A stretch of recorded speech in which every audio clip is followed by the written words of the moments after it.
Deputy Assistant Commissioner of Police Dulal says the Trinidad and Tobago Police Service is committed to making the country safe. At the launch of the Shogunas Chamber of Commerce Safety and Security Expo, Mr. Dulal once again expressed concern that even though serious crime is generally down, the murder figure remains high. Since 2009 to last year, the amount of serious crime we would have had was almost halved, from just over 22,000 in 2009 to just above 11,000. But what I am saying is that this doesn't really mean anything to you, because what we are really bombarded with is, in fact, the violent crimes. He added the police service is making progress with bringing the rate down even further. Just to also indicate that we have completed our last 3-year strategic plan. We are actually in full drive with respect to our current strategic plan, 2017-2019. And our 4 strategic goals are, in fact, we want to continue to reduce and detect crime. We know there's a clarion call for our detection rate, and we are, in fact, employing resources and technology and trying to encourage our officers to lift the bar in relation to our solve rate. Tributes for former Senator Carol Cuffy Dowlat continue to pour in. During today's sitting of the Senate, a moment of silence was observed to remember her contributions.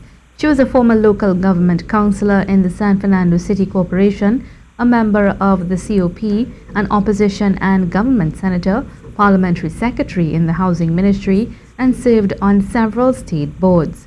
She was described as a person of high morals and standards, according to opposition Senator Roger Samuel.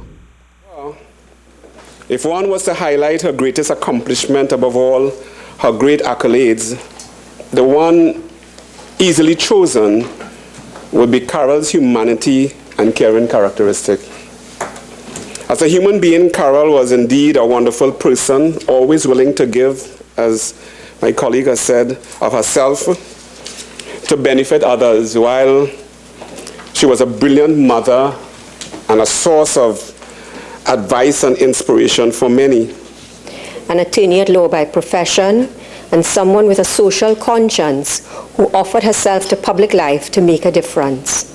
From what we have heard here today, she did accomplish that goal of making a difference, and we all collectively thank her for her service.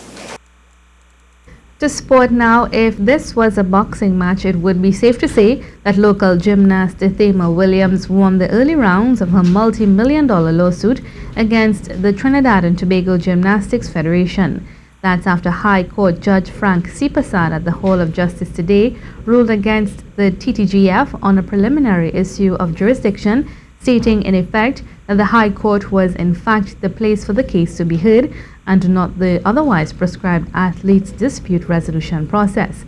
Williams is seeking $11.38 million in compensation from the TTGF for its alleged harsh and oppressive actions against her, which shattered her dream of qualifying for the Olympic Games held last August in Rio, where Marissa Dick participated instead.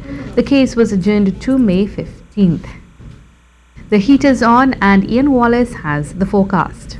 The blistering heat carries on as the hot spell alert stays in effect, so try to stay cool as you go into tomorrow. Meanwhile, the view from space shows few clouds around to offer any shade from the sunshine, with a sweltering day again as Trinidad hit 35 degrees Celsius and Tobago 30 degrees Celsius. You can look for a hot, hazy end to the day with a thin layer of Saharan dust around. After dark, look for a clear but warm night. However, South Trinidad may get some relief with a few nighttime showers around Pinal, Muruga and the Carcass. Midweek, though, the heat carries on despite some patchy cloud around Wednesday. For mariners, look for long northerly swells to subside tomorrow as short easterly swells return. Easterly trade winds also return, so slight to moderate seas are likely. Offshore waves up to 2 meters, smoother in Caribbean with sheltered bays below 1 meter. Tide is low at 9:30 p.m., then high at 4 a.m. That's the latest weather, and I'm meteorologist Ian Wallace. And that was your C News Update. I'm Mahalia Joseph. Have a good afternoon.